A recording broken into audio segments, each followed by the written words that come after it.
po kasi yan, nagbablog po kami ng asawa ko, ni Buyok po doon sa Laot. One time po, inabutan po kami ng malakas na hangin. Napadpad po kami doon sa pulo ni Don Silverio. Pagdaong po namin doon, may 5 aso po na sumalubong sa amin at awang-awa po kami dahil gutom na gutom po sila. Ngayon, yung baon po naming pandesal, binigay po namin sa kanila.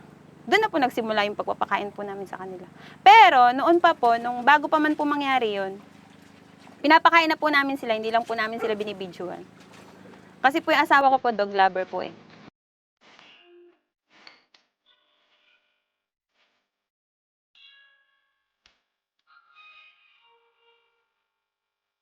Ako si Princess Castro, tara at samahan niyo ko sa aking dokumentaryong tutuklas sa malalim na kahulugan ng pagpapahalaga sa buhay ng mga tinagurian nating man's best friend.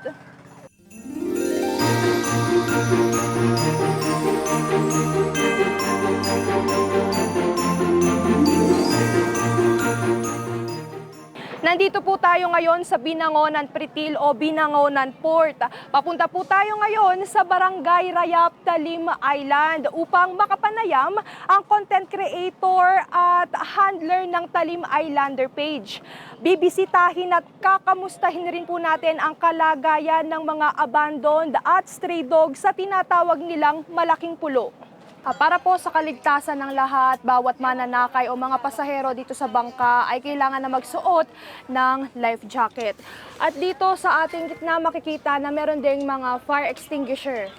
Bukod sa ilang pahinante ng piloto ng bangka, may kasama rin itong Coast Guard para sa dagdag seguridad ng mga mananakay.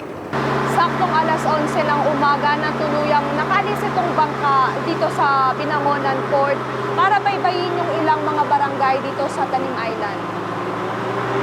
Habang binabaybay namin ng palibot ng lawa, aking pinagmasdan ang kabuhayan at paraan ng pamumuhay ng mga tao rito. Tila ako'y napapagitnaan ng dalawang mundo. Sa aking kaliway mas naramdaman ko ang kapayakan ng panahon at pulso ng kalikasan. Habang sa aking kanan naman ay aninag ko ang anino ng mga gusaling hatiday oportunidad ngunit bangin sa buhay ng kalikasan.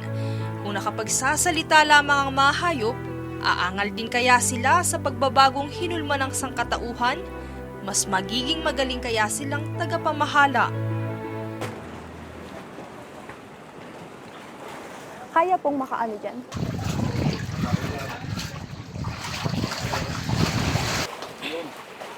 Salamat po. Makalipas ang 2 oras ay narating na rin natin itong Sitio Banaba kung saan ito ang huling dadaungan ng bangkang biyahe dito sa Talim Island. Dalawa rin na mga barangay ang ating binaybay bago tayo makarating dito. Ito ay ang Barangay Ahabagatan at ang Barangay Rayap. Mamaya ay makikita natin at pupuntahan natin itong isang isla o yung tinatawag nilang malaking pulo para makita natin yung mga kalagayan ng mga aso.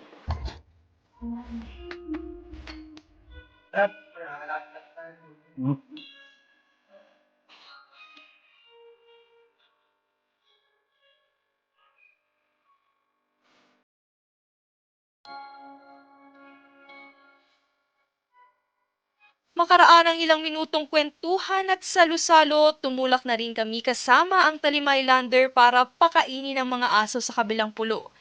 Mula sa sitio, nasa 10 minuto rin ang aming binaybay para marating ang malaking pulo at isla ni Don Silverio kung saan ilang mga aso rin ang namamalagi rito.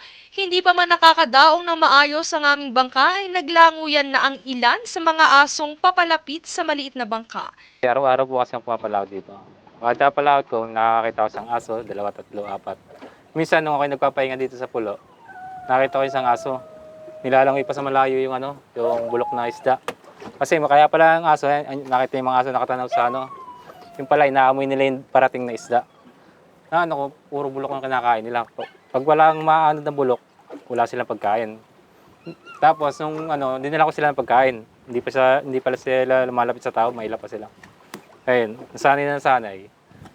Tapos, naawa ako sa kanila, talagang payat na payat sila, yung tiyan nila, parang butot balat na lang talaga. Hanggang sa dumami sila, nagpapakain ako, pa isa-isa, dadagdagan sila. Tapos napamahal na rin sa akin sila. Kumbaga sa pag hindi sila nakakain isang araw, paano ko konsensya ako na ano kaya mga aso? Hindi pa kumakain. Eh parang tao rin yun nga, parang tao rin nagugutom. Eh sabi ko, pag walang pagkangabagyuan, 3 araw kami hindi nakakapagpakain diyan. Pagbalik ko ang tiyan ulit, sobrang payat na ulit.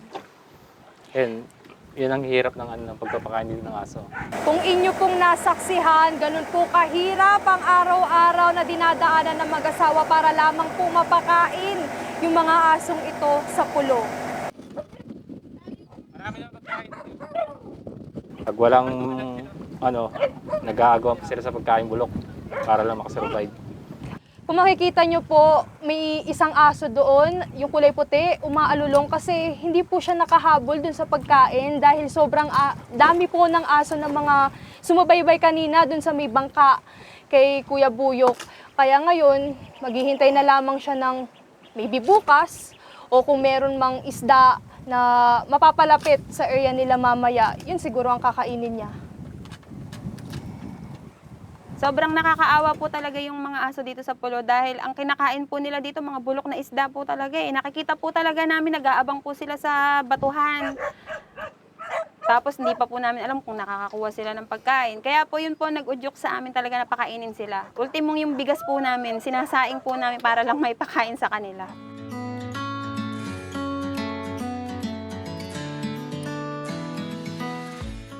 Sobrang sarap sa pakiramdam talaga. Pagka nakakapagpakain kami sa loob ng isang araw, basta ang saya sa pakiramdam. Hindi namin maipaliwanag yung nararamdaman namin sa sobrang saya namin kapag nagpapakain kami ng aso kahit sa isang araw lang.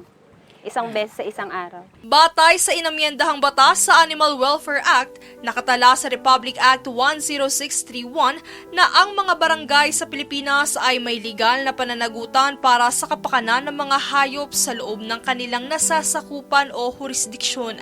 Nasa ilalim din ng batas na bawal pagmalupitan at maltratuhin ang mga hayop sa lupa man, himpapawid o katubigan. Sa panig ng lokal na pamahalaan ng Binangonan, patuloy ang kanilang pakikipag-ugnayan sa mga barangay ng Talim para tugunan ang naturang suliranin. Bilang tugon, nagpapatayo na ng isang dog shelter sa bayan upang dito kupkupin ang mga naturang aso.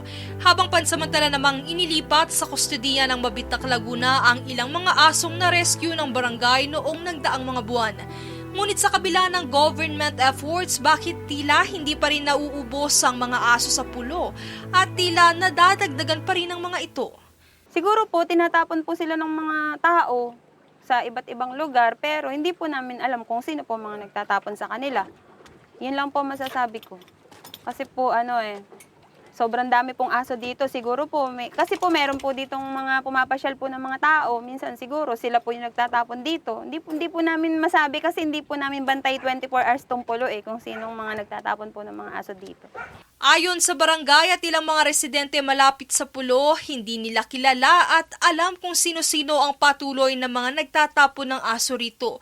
Ang ilan naman ay hinihinalang galing pa ito mula sa ibang lugar at karatig na probinsya. Yung mga tao dyan na palibasa ang aso niya nagkagalis na, tatapon nyo na lang. Kawa na ang buhay ng aso dito sa pulo. Pag walang nag-aagawan pa sila sa pagkain bulok para lang makasurvive. Dapat ang mga may alagang aso, talagang responsibilidad nila yan. Mag-alaga lang kayo nung kaya nyong alagaan. Hindi yung paanakin tapos tatapon lang pagka ng anak na. Minsan nakakita pa ako dito. Kasi silang lang tapos yung inayin tinapon na rito. Minsan iniwasan ko na kaso hindi kayang iwasan. Parang kasama na ng buhay ko yung dito. Magpakain ng aso. Kung may mag-adapt ay adapt na lang po. Hindi ko naman po habang buhay na mapapakain ko siguro to. Halimbawa may nagustuhan po kayong aso rito. Dadalhin ko po sa inyo kung anong gusto niyo yung aso rito. Ang mahalaga mabawasan at maubos na yung aso rito sa pulo. Yun lang po yung layunin ko rito. Dahil sa napamahal at napalapit na ang loob ng mag-asawa sa mga asong ito, isa sa pinakapumukaw ng kanilang damdamin na ngayon kasama na nila sa layunin ay ang kinupkup nilang aso at pinangalanang Oranggi. Si Oranggi naman po, napakabait po niya na aso. Nagpapakain po kami doon po sa kabilang side nitong pulo. Siya lang po yung nagpapahawak po sa aking asawa. Siya lang po yung mabait, siya po yung maamo. Kaya po, sabi po yung iba, binabash po kami kung daw may lahi. Hindi po namin alam na may lahi po siya. Sa totoo lang. Kasi ako po, siyempre buntis, may mga anak po ako, nag-iingat po ako. Kung sino po yung pinakamaamo, yun po yung aming kinuha, inampon. Sa mga basher po namin, hindi nyo lang po alam kung gaano kahirap yung ginagawa namin sakripisyo, lalo na po ng asawa ko pagpapakain po sa mga aso dito. Minsan, sobrang lakas po talaga ng hangin. Pupunta pa po talaga siya dito para lang mapakain yung mga aso kahit na walang video na nakaharap, kahit na walang video na nagpapakita na pinapakain yung mga aso. Pupunta pa rin po siya. Hindi po siya yung sabihin mo sa vlog lang, ganyan. Yun po ang ko po sa asawa ko eh. Sobrang bait po niya sa mga aso. Sabi ko nga po kahit, pag kami syempre minsan ma'am, buntis po kasi ako. Minsan po tinatamad po akong pumalaot, wala pong camera. Dire-diretso pa rin po siya, araw-araw pa rin po siya nagpapakain. Sobrang hirap po magpakain dito, lalo pagka malakas po ang hangin. Pinapadpad po yung bangka namin sa malayo. Tapos si Buyok, minsan parang lulubog na kami. Ganun po.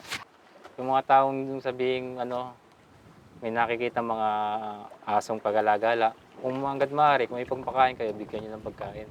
Kasi kaya sila nagbubungkal, wala silang makain. Yung kasing iba, nagagalit at kung saan nag-ano mga aso, kung saan kumakain. Hindi nila alam, gutom na yung mga aso. Kaya sa tao diyang dapat pakainin na lang po natin kaysa hatawin natin o itaboy. Kung sana naman pong alis siya pagkabusog na. Yun lang po, sana ganun yung maging layunin ng bawat isa. Sa mga tao na umaalipusta sa mga kawawang aso, pusa, mga hayop, wag naman po kayong ganun. Kasi parang tao rin po yan na kagaya natin, nabubuhay. Lalo na po yung mga aso. Kailangan po nila ng aruga ng tao natin para sila ay mabuhay. Hindi po sila mabubuhay dyan sa walang nag-aalaga sa kanila. Gaya po dito, ang kinakain lang po nila yung mga patay na isda. Paano po pag hindi sila nakahanap ng patay na isda? Hindi po sila makakakain sa isang araw. Ayun po, sobrang nakakaawa po talaga ang mga aso dito. Tingnan nyo po sila, pag dumadating kami dito, talaga nag-uunahan sila sa amin para mapakain lang. Sa ilang oras kong pamamalagi sa isla, doon ko malinaw na nakita ang pagkakaiba ng dalawang puok na pinagbigkis ng parehong panahon.